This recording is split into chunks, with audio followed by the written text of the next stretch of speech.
முன்னாடிலாம் தமிழ்நாட்டில் இருந்து வேலைக்காக தான், சின்ன சின்ன வேலைகளை செய்வதற்காகத்தான் நிறைய பேர் வெளிநாட்டில் போவாங்க, வெளிநாட்டில் போய் செட்டில் ஆவாங்க.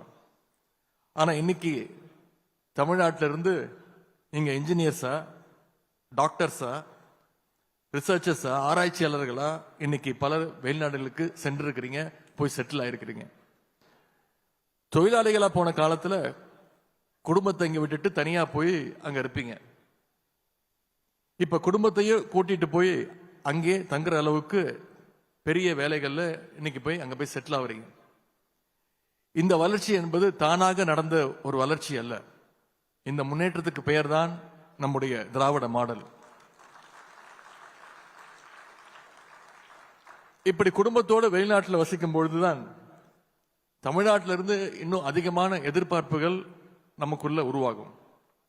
அதை உணர்ந்துதான் நம்முடைய மாண்பு முதலமைச்சர் அவர்கள் அயலக தமிழர் நல வாரியத்தை முதலாக தொடங்கி வச்சாங்க.